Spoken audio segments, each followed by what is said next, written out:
Hello, everybody. This is Jacob Sapochnik with the Enchanting Lawyer Podcast, a show where we interview inspiring entrepreneurs who share their ideas, successes with us, and help us be successful in what we do. I Last week we interviewed the world champion of public speaking. He was a guy from Sri Lanka, and this week we continue with our international theme, and we have a very exciting guest from Uganda. And before we get to introduce our guest, once again, I wanted to thank all our listeners that regularly every week listen to our show, download our episodes, give us reviews, and send me emails. I thank you for the support, and any questions, any suggestions that you have about the show, feel free to email me at jacob@enchantinglawyer.com. So this week I have a very interesting and inspiring guest. This is a lawyer from Uganda. His name is Gerald Abila, and he's the founder of the award-winning Barefoot Law, a tech-savvy nonprofit that uses Facebook, Skype, Twitter, SMS, radio and TV partnerships to improve access to justice and the law in that country. Gerald Abila has been very innovative in the way he thinks about the law, the way he offers the services through Barefoot Law and other things that he's done, and I'm very excited to have him here on the show. He was also featured in the ABA Journal as a legal rebel for 2014, a great honor. And Gerald, I'm very excited to welcome you to our show. How are you today? I'm fine, Jacob. Greetings from Kampala. Excellent. We hear you loud and clear from Kampala. How is the weather there today? Weather is good. Weather hardly changes. We only have the rainy season and the dry season. We are shifting to the rainy season, but it's good. Temperature is perfect. Excellent. So first of all, I wanted to thank you for coming on the show. I'm very actually honored that you're here. And I gave a little brief intro about you. Well, why don't you tell our listeners briefly about yourself and what you do over there in Uganda? Thank you, Jacob. The pleasure is all mine. My name is Gerald Abila. I'm a lawyer and managing director of Barefoot Law, a social enterprise I founded. Barefoot Law uses tools of information technology to increase access to justice and legal services in Uganda by providing free legal information and services online using the various tools of IT that we have. Like you said earlier on in September, I was named among the legal rebels of 2014 by the American Bar Association Journal, which makes me one of the most innovative for 2014. And it's the first time an African has received such honors, I believe, to the best of my knowledge. I'm also a recipient of the Young Achievers Award, which is an award in Uganda that's given to highly influential individuals below the age of 35. In addition to my work at Barefoot Law, I'm a lecturer of law at Kampala International University. I'm a writer and motivational speaker on issues affecting youth around East Africa, Uganda in particular. Excellent. And Gerald, I think one of the things that our listeners and most of our listeners are attorneys and professionals in the U.S. and other countries, but what you've done is so innovative and different, because what you've decided to do is not only offer access to people who use Facebook and mobile, and most people over there have access to mobile phones, but you also created a way for people to approach lawyers in a different way, where you share information without them being afraid to ask. And so why don't you tell me a bit, what was the reception of people when you launched this project? How did people react over there? I'll start with telling you the situation in Uganda. Please. Before I go to how people reacted. We come from a country, my country, Uganda, has around 2003 or 2,600, I'm not sure, lawyers for a population of 38 million. That's approximately one lawyer for around 19,000 people. There's a case backlog in the High Court of around 250,000. In the courts of law, 250,000, 44,000 of these are in the High Court. And according to a last survey I read, a study, it would take around 30 years for the case backlog in Uganda to be completed at this current rate. The legal costs in Uganda are approximately 44% of the suit, which makes them among the highest in the region. And remember, our per capita income is only $508 in Uganda. So if you're telling someone it will take 44 cents to recover $1, and yet on average the population earns $508 a year, then the costs are really prohibitive. But you see, in Uganda, like the rest of Africa, mobile phones are really picking up. And our mobile phone penetration is close to 60% of the 38 million people. That's around 22.5 million people have mobile phones. In fact, in Uganda, there's a study I read, there are probably more mobile phones than light bulbs around the country. Of these mobile phones, internet is around 12%. 12% of them are internet activated. Many of them run on Android, of course, and they are cheap Chinese phones, which makes them affordable. You could get a smartphone for less than $50. But you see, Uganda follows the common law system of jurisdiction, us being a former British colony. And in the common law system, ignorance of the law is no defense. So you have a population that needs to know the law, but the population does not have access to the law. So if someone in the population is caught on the wrong side of the law, they cannot plead ignorance of the law. So it's up to us as lawyers to try and get this law out there. We call it, in our barefoot law term, legal evangelism, using the Constitution and other laws to spread the word and spirit of the law. Another statistic is in Uganda, around 95% of the lawyers are in the capital city, Kampala, right, which has a population of around 1.9 residents who live here. But now that leaves 5% for the remaining 36 million people distributed around the country. Again, I read a study that was released a week or two ago. Prisoners in some cases have to walk up to 7 kilometers to the nearest courtroom and then walk back another 7 kilometers to their prison. So you spend almost the entire day walking to have your case heard and then spend it going back home. This is a trend that needs to be reversed. And using, go ahead. So, hello? Yeah, I'm here. So, Gerald, how is Barefoot, your innovation is really changing the way legal services are being delivered right now? Tell us a bit some of the things that you started doing innovative. I know you've built a very large Facebook page, allowing access to people. Give us some examples of how this is being changing the way legal services are being provided right now. Okay. Barefoot Law, as you correctly said in the intro, uses social media and information technology to overcome the challenges that have been presented above. And how we do it is we have a pyramid, the Barefoot Law pyramid.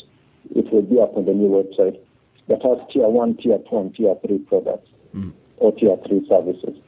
Now, tier 1 services are those, for instance, the social media, the phone calls, radio station appearances, that enable us to get correspondences from the grassroots. And using the tier 1, we have a monthly reach of around 150 to sometimes 200,000, but that is in certain circumstances. For example, there's a trending issue that's legal. But on average, we have around 160 to 180,000 a month from the various media that we have. Now, from those, Right. we get around 50 to 60 on an average day. Sometimes it goes up to 100, sometimes even more correspondences a day. Now, those are people that require services, and they have issues of a legal nature that we try to resolve. Now, those we resolve still as tier 1, but if we can't resolve as tier 1, we push them to tier 2s, which are a bit more one-on-one. For instance, sometimes we may use a follow-up phone call to them. Sometimes we may invite them over to come and we help them with giving them the information face-to-face. And then we have tier 3s, which are community engagements, which will enable us, if we cannot resolve an issue with tier 1 and tier 2, and the issue is still notorious, it keeps trending in a certain area, then we organize a clinic with partners. Now, I'll show you how we've used technology to overcome these challenges and how they're organized in the 3 tiers. 1, we have the Barefoot Law Hive, which is our office where a lot of the work goes on. And that's where the telephones and everything are. And so it's also a place where we meet people that we feel need additional information that we cannot provide to them online. And then 2, we have social media law, which is Facebook and Twitter. And this is where most of our activity goes on. In Uganda, Facebook is big, and it's a lot bigger than Twitter. And so Facebook is offered free of charge by the networks by typing 0.facebook.com. And some networks even offer it free of charge on SMS. That's why it's big.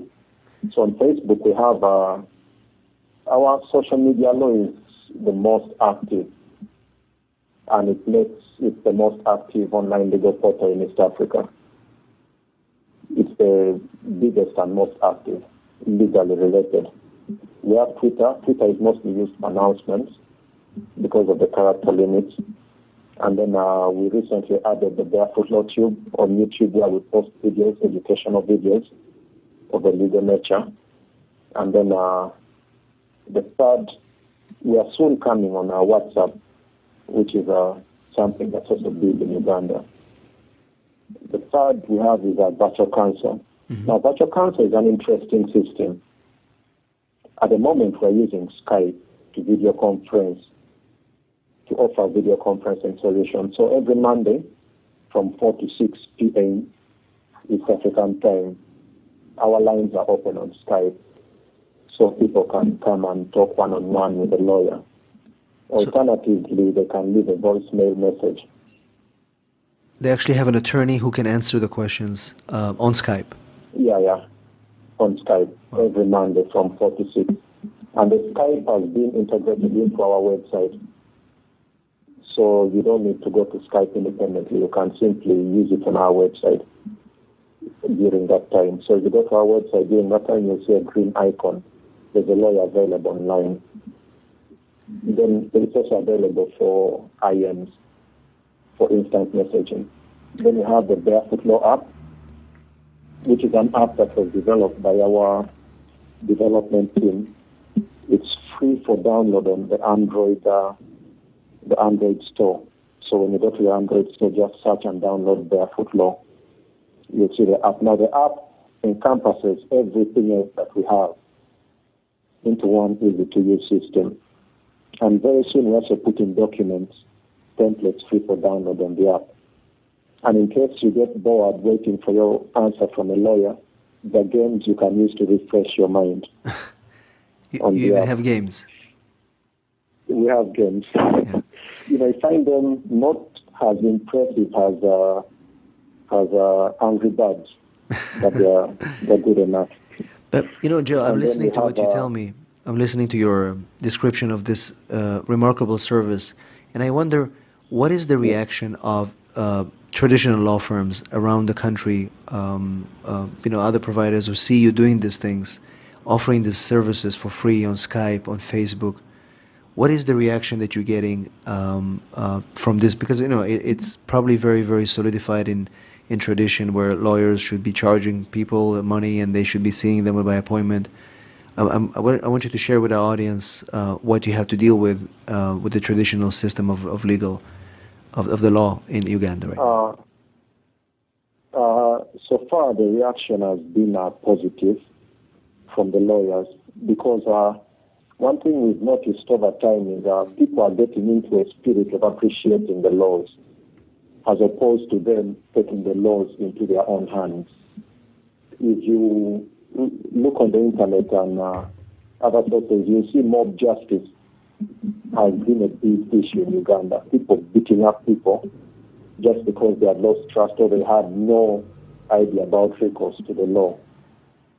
And so if we can open up people's eyes to the unexistence of a system of dispute resolution that is called the law, then eventually this would mean more activity and more work for lawyers who are there to help and guide and provide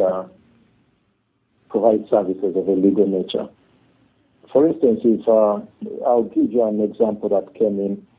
One time someone contacted us and he said he wanted to beat up someone. He wanted to seriously beat up someone who had wronged him. And he was wondering if there is any legal advice we can give him such that he beats up this person, but he does not have a case to answer, or if there is anything he can do. And we told him, look, there is a law, and there is a law against assault and a law against battery. If you do this, you could be jailed. So this person has wronged you in this way. The best you can do is to go, find a lawyer, help him draft this document for you, and have him try and enforce, and you get a remedy of a legal nature. And the next question the person was asking after a day or two is, now where can I find a lawyer to help me with this? That means the situation was diffused. That's someone who could have probably taken the law into his own hands. But now he knows there's a system in place. And we've observed it on our various forums. The questions people are now asking are a bit more in-depth as opposed to questions they asked when we had just started. We get questions from lawyers. We get questions from law students. There are quite a number of law students who've been inspired to join the profession. Mm-hmm. We get questions from legal aid providers. And the recognition that Barefoot Law has received goes ahead to show the room for innovation still in the Ugandan legal field. And so the reaction we've received from lawyers has been supportive and positive, with many lawyers wanting to offer some of their free time. In fact, we have lawyers who we send to focus on a consultancy basis in a way, certain questions that are a bit more specific. For instance, if someone asks a question related to tax, a tax issue, we will forward them to the Revenue Authority, and if it's a tax dispute, we can seek a second opinion for them from a lawyer we know is good at taxation that has offered his or her services to Barefoot Law once in a while. But you still consider to be an innovator in a way, because everything that you just described to us are things that have not been done before. Correct me if I'm wrong. In the legal field in Uganda, and the fact that you have some positive support is good to show that maybe the future is there. Yeah, there's a future, and I believe in my understanding of things in Uganda, in Africa, and in many developing countries, even developed countries, the future of law is in technology. Right. That's the future. I always tell my friends, technology is not only about emails. It's not about getting an iPad and being in the courtroom watching video sessions or taking pictures. If you're a lawyer it's advisable for you to go and study something technology-wise. Do a course in social media. Do a course in basic programming. Who knows? It will open your eye to a totally different view and a totally different way of seeing things. So the future of law to me is in technology, and that's what I encourage so many lawyers to do, especially lawyers in Uganda. Right. And we try as much as possible. We are soon starting to carry out joint trainings with some partners, trainings for lawyers on how to use technology for their day-to-day work. And to me, again, even here in the U.S., if you're an attorney, you're considered to be a person of your profession. You do your work. Using technology is something extra. And of course, there are quite a few attorneys who use that. But I read somewhere that in your case, you had an interesting start because, as a kid, tell us a bit about your family. I mean, your father was in the agricultural field, so you were encouraged to use. You had a computer at a young age. Tell me a bit about how this all came about for you to get into technology even before you became an attorney. My father he's a professor at the University of Greenwich in the UK. He's a plant biologist, but he's a very open-minded man. My mom is an educationist. She started out as a teacher. Mm-hmm. So she knew about, this was way back. She convinced my dad to get a computer way back in, I think it was around 97, before anyone else in the neighborhood even had a computer. No, around 86, 7. And so they got this computer. It was a Sky Power. I don't even remember the brand. It didn't have a name thing. Very basic computer. And on that computer, it was in Kata, the Microsoft Encyclopedia. And in Kata, opened up my eyes to so many things. With technology, you are in history. With technology, you are in space. With technology, you are anything. And that's what the Kata DVD, the Kata TV by then, opened up for me. And then all of us at home, my dad just brought the computer, put it there, and we started playing with it. No restrictions.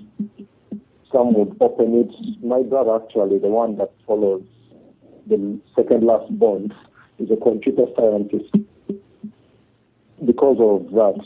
And then I went and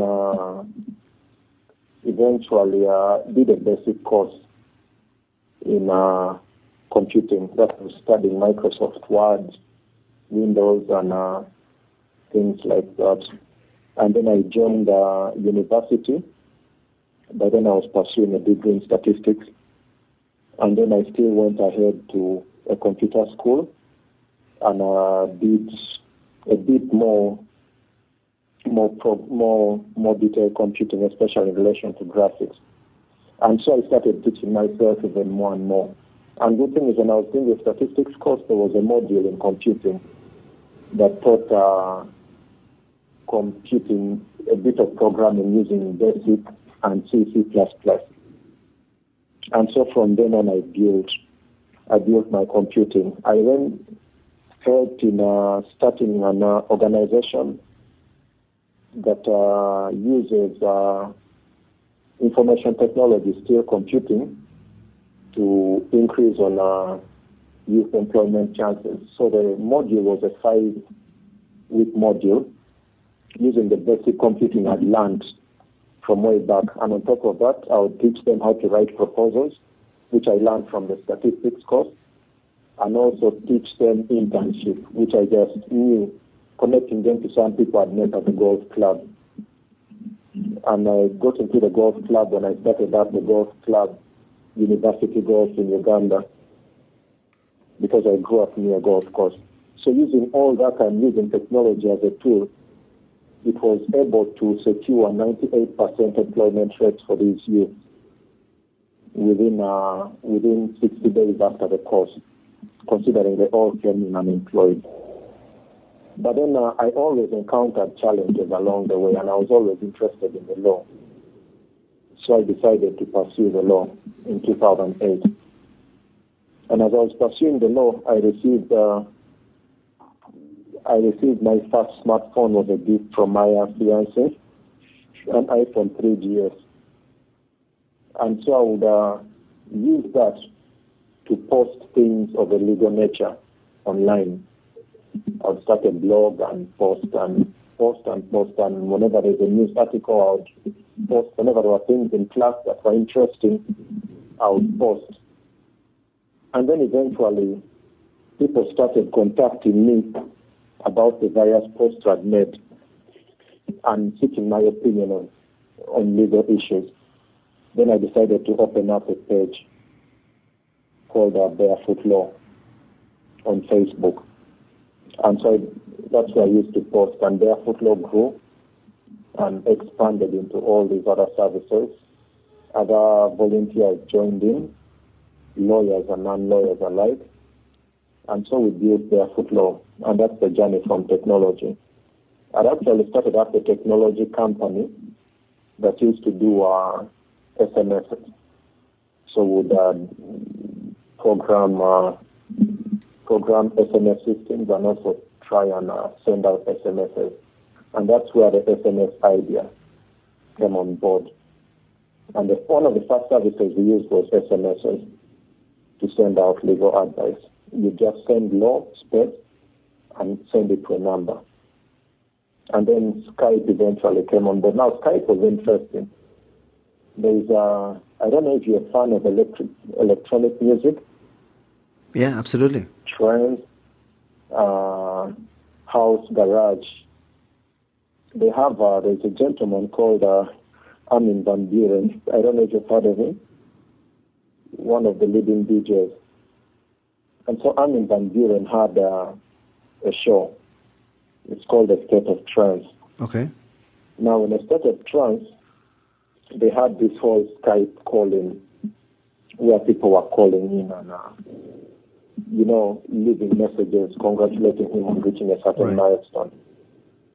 And then it dawned on me, what if we use Skype for legal services in Uganda? Why don't we try that? And so we tried Skype. The support was overwhelming. And then we decided, why don't we try Skype now for video and using it to mediate and try and arbitrate basic issues, or to provide an opinion education to someone that's in a remote area that we can't reach because we're self-funded and we can't travel that far. And so that's where the Virtual Council came in. Wow, that's a great place to draw inspiration. So now you use Skype. Yeah. Gerald, I know we talked before, and one of the things that I think is innovative in what you do is that, most attorneys in Uganda and in many other countries, they believe that hoarding information and keeping information for them and not sharing it with the public is the way to go. And you've decided to get everything out there for free, sharing content. Tell me more about that concept of getting everything out there, sharing. The more you share, the more you learn, the more you are able to impact people. And I'm curious to see how that has changed the way Barefoot is offering services. The thing about law is not like, if you recall in the Bible, there was a parable of the talents. Right. Where someone was given talents and he buried them while someone multiplied the talents. The law is similar to the parable of the talents. The law is a gift that we've been given. Not everyone could appreciate or be a lawyer. And Absolutely. This gift that we are lucky to have is a gift that multiplies the more it's given. The more you give, the more you learn. And truth be told, the team at Barefoot Law is a lot more knowledgeable and a lot sharper as lawyers by giving. As you give, you interact, and as you interact, you learn. And it's that learning that makes you eventually a better lawyer. How will you know what someone needs if you cannot even raise an issue? It's the giving that raises the discussions, and the discussions that bring out the legal issues. And the legal issues that are brought about by the discussions is what the lawyer then comes in to solve. This is a model that can be adopted by any lawyer that's looking for financial gain. But for us, at Barefoot Law, we believe everyone has a right to have this information. Because you see, I don't know if you've heard of the Millennium Development Goals, Jacob. Yeah. Which is a set of goals that were set by the UN, by the United Nations, due to be achieved sometime, right. I don't know, 2015, 2016, around that time. But in many countries, especially in Africa and developing countries, are not meeting these goals. And to us, at Barefoot Law, many of these goals are not being met because of a lack of rule of law. Especially in, for instance, neighboring countries around Uganda, Congo, right. Sudan, they're doing so badly in achieving the MDGs because they don't have a rule of law. How do we then achieve the rule of law? How do we then achieve the MDGs without having the rule of law or without people knowing their legal rights? That's where a concept like Barefoot Law comes in. These people their legal rights, let people know their legal rights. It will help in enforcing the rule of law, which will eventually lead to development, which will be seen in the indicators. In fact, the rule of law should have been the first Millennium Development Goal. We call it the zero MDG at Barefoot Law, because without it, no other MDG can be achieved. And that's what inspires us. That's the bigger picture. Right. You're basically empowering people. Yeah, empower people to know these things. Eventually, people will then require lawyers to enforce what they found out. Right. For instance, the issue of copyright in Uganda is big. The copyright laws are nice, they are good. Employment laws are good. But how will someone look for a lawyer if the person does not even know that he's been wronged? So lawyers, and I think it's incumbent upon all lawyers to try and ensure this legal knowledge is spread. Let it be sold. It's like fishing. The more worms you throw in a certain area, the more fish you will get. And so lawyers should really try and give out this law. So the more attorneys will educate people for free. The more attorneys, the better it is for attorneys in general. The more knowledgeable the customers, the clients will be, the public will be, and they'll have more inclination to actually hire an attorney once they actually know about what their rights are and what needs to be done. Absolutely. Exactly. That's why you see in areas where information flows so well, you have people actually enforcing their rights. While in areas where information does not flow, you have high cases of incidents like mob justice, high cases of incidents where people are not actually implementing or following the law.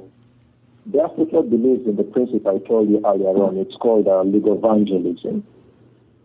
You have evangelism, spreading the gospel using the Bible. You have legal evangelism, spreading the law using the Constitution for us as a guide.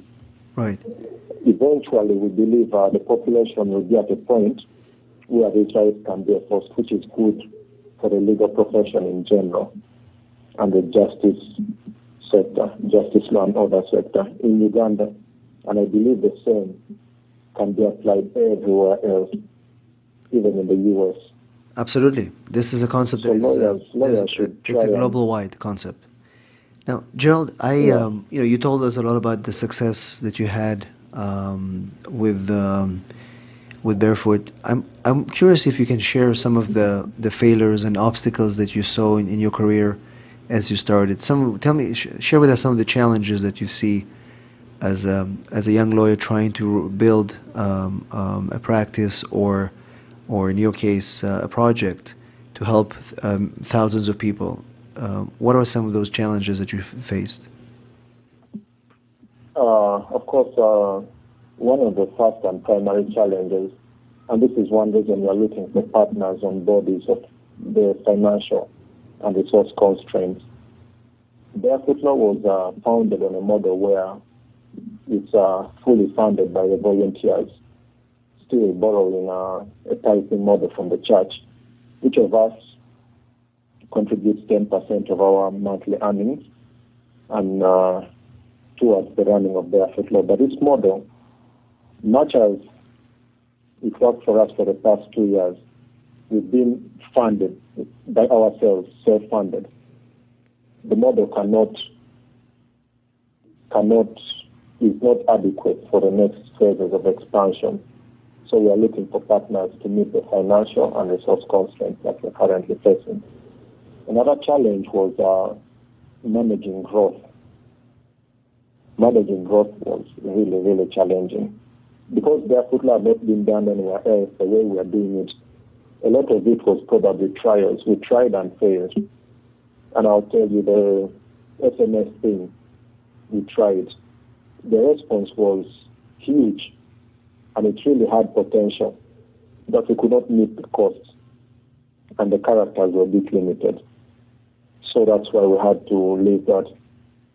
And because, for instance, having all these growth from 20,000 a month to now 150, 160,000, there's a time the response was too much. It took us around a week and a half to clear the case backlog that we had. That was around the time the American Bar Association Award came up and the publicity that it generated. Of course, another challenge is the tools. Since the rest of the team are volunteering, there's a challenge in having the latest tools. Because you find sometimes there's some software, some system you need to develop, but the tool you have cannot handle. Right. And then there are the usual challenges, for instance, power supply being very unreliable sometimes. And another challenge I remember that was really first was getting the idea to be appreciated. In the beginning, no one really believed in it, but now it has grown, and now it's a bit more appreciated. Of course, because you were able to prove yourself. Some of the challenges. Yeah, we were able to prove, and that's why we resorted to this model of self-funding until we reach a certain point where the ideas worked and we have evidence to prove the ideas indeed worked. Then we can get people on board to help us to push it to the next level. And those are some of the challenges. Other challenges are, of course, the usual infrastructure. Internet is not widespread, and we are coming up with innovative systems. Hopefully by mid-next year, we'll have a system in place where people can access us online, but without having internet on your phone. Those are some of the things we're trying to come up with. Right. So those are a few of the challenges I can share for now. And, I wanted to hear about those challenges because I think that, what you've done is truly remarkable with the resources that you had. And that just shows that, you don't need to have that much money to start something, especially, if it's a professional service, a law firm, or, you need to have the will, you need to have the plan and the passion to do it, and which obviously you had. Yeah, and also, don't forget the people. The people, absolutely. The people you surround yourself with, you're only as good as the advice you get. And that's why you need the people around you. If you're a lawyer that's starting up, look for mentors, yes. Look for people's advice that you get, look for people you work with. It's not about hard work sometimes, it's about personality and team dynamics. I agree. How do you flow? That's what it takes, in addition to what you mentioned. Right. Gerald, you mentioned before that technology is an important part of the law right now. Without technology, we cannot really practice law the way we do. And I wanted to ask you this question. What do you think is the future of law, whether it's in Uganda or anywhere else in the world? And this is something that I feel that you may have an interesting take on. The future of law. The future of law, for me, is one. The future of law may be tending towards a free model. And the future of law is in technology. Technology, information technology. The future of law is in information and is in technology to deliver that information. Every lawyer by now should be able to have some knowledge, not basic knowledge, not the knowledge that is a bit more than basic in relation to information technology, in relation to the internet, in relation to computing, because these are the tools. I always tell guys, and it may not be appropriate, but information technology is a new slave. And by exploiting it, a lawyer will be able to harness resources, both natural and human. The information that you'll find on the internet using your tools of information technology are just immense. Like in Uganda, we have websites that have almost everything. For instance, when the Barefoot Law website comes up, you don't need to be a lawyer to know what defilement is. That's the future. Lawyers should invest in gadgets. Excellent. They should I like invest that. in gadgets. The more gadgets, the better. I mean, like, the more gadgets, the better. You need to be, you're always on the run. And this gadget is in Africa we had spears back in the day. The man always moved with a spear. Yes, absolutely. For protection and for identification and for communication, for everything. The new spear today for a lawyer is a device connected to the internet. Yeah, my spear is my iPhone. That's where your spear is your iPhone. My like spear is my iPhone, it's my Samsung, it's my iPad, it's my laptop, it's my desktop at home, it's the backup phone to the backup phone. Right. That's the future. I like that. My phone has around, I don't know how many GB. It's a library. I'll sit, I'm taking coffee, but I'm reading about the public something law and that's, you're walking somewhere in the street, someone looks at you and tells you a lawyer, comes and asks you something that's legal. Just pick up your device and you have the answer for him. Yeah. Yeah, this is truly and powerful. a lot of what's happening. Yeah, and the causes of action, the cases, everything is online. Like, I don't know if you're familiar with it, but there's a new development that's coming up with the Internet of Things. And it's being predicted the first online murder will happen by end of this year. And how will you know that if you do not have a device? What if you're confronted with such a scenario? How will you handle it? So information is the future, and information on your fingertips, and the technology to get this information on your fingertips is the future of law. Excellent. And that's where, honestly, I see the future. Gerald, as we come to the end... lawyers, Good. yeah, when you still lawyers in the U.S. or anyone else that's listening to us, please, let it be in India, in Africa, in Asia, in Europe, go out and buy yourself an internet-enabled device. And because embrace without technology. A device, you don't have a spear. Information technology. You can get a Google Glass, anything that gives you information. Because information, the flow of information is where the law is. And these devices give you access to that information. Excellent. So the future of law is in IT. Perfect. I love this advice. Yeah. And so, Gerald, as we come to the end of our show, I wanted you to perhaps share with our listeners, if they want to find you on Facebook, it's Barefoot Law Project. On Facebook, It's barefootlaw.org. Right. You can get us on on Facebook. It's facebook.com/barefootlaw. The website is www.barefootlaw.org.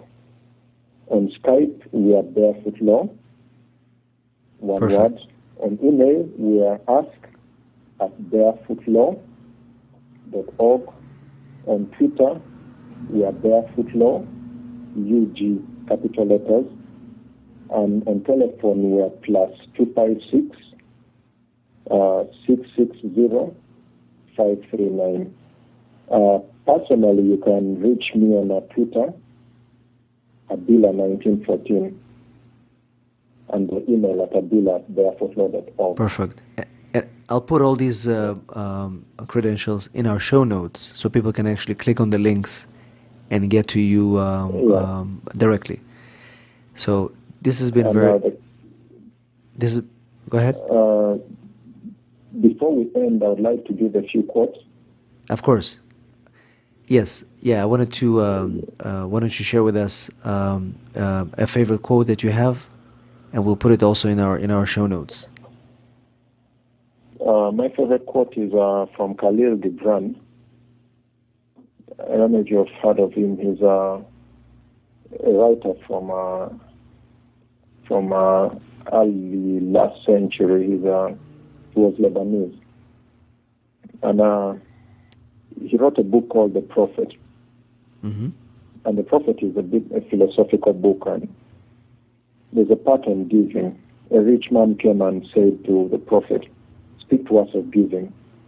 And the Prophet answered, "You give but little when you give of your possessions. It's when you give of yourself that you truly give." That's the quote I wanted to stop on. You can check it out. Can you repeat the quote? Gerald, repeat the quote again. The quote is from the Prophet, Khalil Gibran, where a rich man went and spoke to the Prophet and told him, "Prophet, speak to us of giving." And the Prophet answered, "You give but little when you give of your possessions. And it's when you give of yourself that you truly give." Wow, that's very powerful. And that's very good. And the quote I made up myself: with the internet, we are all everything. Today I'll be a plumber. Tomorrow I'll be a car technician. Who knows? Tomorrow I may be a lawyer. All because of the information. It takes us back to lawyers investing in information technology. Very good. I'm very there's a lot of things that you share. There's just so much information to grasp. I mean, what you're doing over there is truly remarkable, and I look forward to stay in touch with you.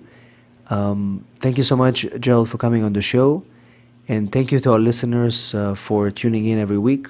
This is Jacob at enchantinglawyer.com. Any questions, any suggestions, any comments on this episode? And we'll see you on our next show next week.